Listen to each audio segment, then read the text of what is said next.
युग बीते पर सत्य न बीता, सब हारा पर सत्य न हारा। यदि आपने अभी तक अंतिम अध्याय न देखा हो तो अंतिम अध्याय देखें। यह अध्याय प्रश्नों के उत्तर और अनेक भिन्न भिन्न प्रकार के जो साधना के दौरान साधकों के मन में प्रश्न उठते हैं या हम कहें हम स्वयं की जानने को यात्रा पर निकलते हैं, ध्यान की यात्रा पर निकलते हैं, तो अनेकों प्रकार के प्रश्न हो सकते हैं। वो चाहे आगे के हों, पीछे के हों, अभी के हों या कभी के भी हो सकते, किसी भी प्रकार के हो सकते हैं, किसी भी व्यक्ति द्वारा पूछे जा सकते हैं, कैसे भी पूछे जा सकते हैं, सोशल मीडिया के जरिए पूछे जा सकते हैं, व्यक्तिगत तौर से पूछे जा सकते हैं। और जाहिर सी बात है यह प्रश्न बड़े समय बहुत समय पहले के हैं। अष्टावक्र गीता में ऐसे प्रश्नों का और उत्तरों का सिलसिला काफ़ी समय तक बीच बीच में चलता रहता है। जो साधकों के मन में प्रश्न आए थे उस समय के दौरान वह मैं भी कह देता हूँ। छठवां प्रश्न, मैं कभी कभी अपने शरीर पर गौरक वस्त्र देखकर चकित हो उठता हूँ। जीवन में मैंने अनगिनत स्वप्न देखे, उनमें यह स्वप्न कहा था कि मैं सन्यासी भी हो जाऊंगा। मैंने तो सदा साधु सन्यासियों का मखौल ही उड़ाया है, मजाक ही उड़ाया है। कहीं ऐसा तो नहीं है कि उनमें से किसी सच्चे सन्यासी ने मुझे यह वरद साप दिया कि तुम्हारी देह पर भी गौरक वस्त्र उतर जाएं। सब सपने आदमी देखता है, सन्यास का सपना तो कभी नहीं देखता, क्योंकि सन्यास सपना नहीं, सपनों से जागना है।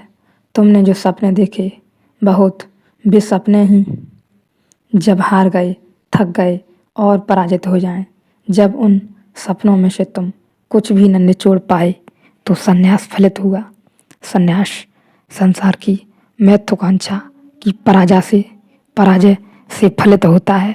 जब भाग भाग कर, दौड़ दौड़ कर, जान जान कर, चाह चाह कर कुछ चाह के अनुसार नहीं होता। दौड़ दौड़ कर भी कुछ हाथ नहीं लगता, हाथ खाली रह जाते हैं।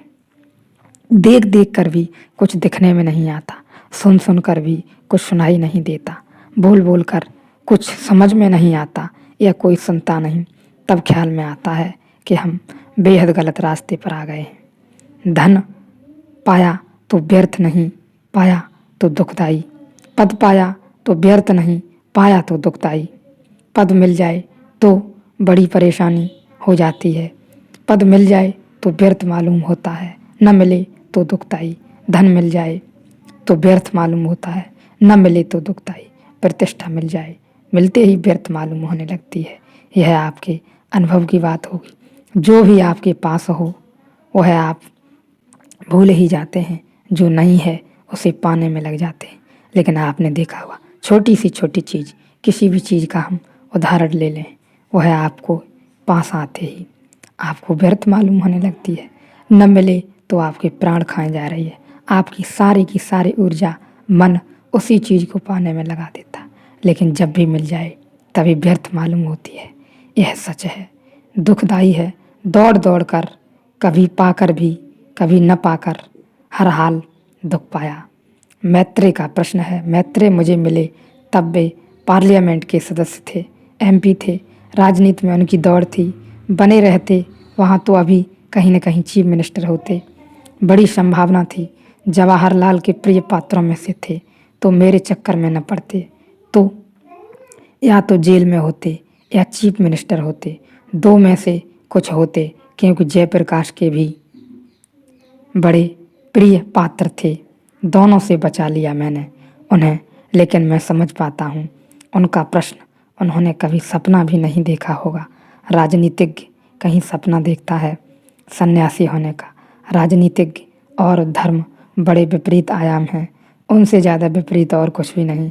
राजनीतिज्ञ हैं महत्वाकांक्षा, धर्म है महत्वाकांक्षा से शून्य हो जाना।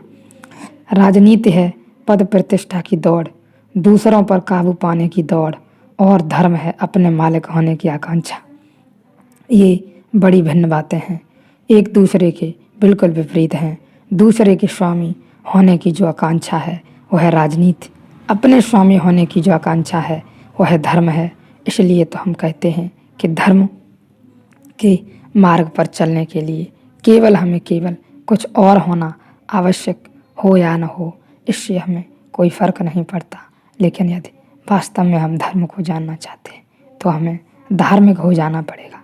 धार्मिक हम धीरे धीरे ही सही स्वयं में प्रवेश करके अपने आप को जानने से ही धार्मिक हो सकेंगे। किसी और को जान लेने से आप धार्मिक न हो सकेंगे। किसी के कह देने से, कुछ पढ़ लेने से, कुछ शास्त्र पढ़ लेने से आप कभी धार्मिक न होंगे। भले ही आप बड़े पद पे पहुंच सकते हैं, आप प्रतिष्ठावान बन सकते हैं, आप धनवान बन सकते हैं, लेकिन एक दिन वह आपको व्यर्थ ही मालूम पड़ने लगेगा। अंततः दुख ही हाथ लगेगा। इसलिए मैं आपसे कहता हूँ, आप कोई भी हों, कैसे भी हों, कहाँ भी हों, कहीं भी हों, जैसे भी हों, इससे कोई फ़र्क नहीं पड़ता। आप केवल स्वयं को जानने मात्र से ही धार्मिक हो जाएंगे। या मैं ऐसा कहूँ, स्वयं को जान लेने से ही धर्म है, वरना सब फिजूल की बातें हैं, बाकी सब व्यर्थ है। जिसने स्वयं को जान लिया वह अपने माध्यम में, वह अपने आप में धार्मिक हुआ। उसका सच्चा धर्म वही है मेरे अनुसार, मेरे अनुभव के अनुसार। चाहे वह राजनीतिज्ञ हो, चाहे वह व्यवसायी हो, चाहे वह पद प्रतिष्ठावान हो, चाहे वह धनी हो, चाहे वह किसी भी प्रकार का व्यक्ति हो, जिसने स्वयं को जान लिया, मेरे शब्दों में असली धार्मिक वही है। और स्वयं को जानने के लिए स्वयं के पास बैठना पड़ेगा, स्वयं के आस पास ही आना पड़ेगा, स्वयं के भीतर प्रवेश करना पड़ेगा। इसके लिए कहीं और जाने की कोई आवश्यकता नहीं है। कोशिश से भी या किसी भी प्रकार से हम स्वयं को न जान सकेंगे, क्योंकि जब हम स्वयं को नहीं जान सकेंगे तो किसी और से हम स्वयं के संबंध में कैसे जान सकेंगे। यह अपेक्षा रखना किसी से कि किसी के द्वारा हम सत्य को जान सकते हैं, यह तो बहुत अपूर्ण बात है, या हम कहें बहुत गलत बात है। हमें स्वयं में उतरना होगा, स्वयं को जानना होगा, तभी हम असली धार्मिक हो सकेंगे।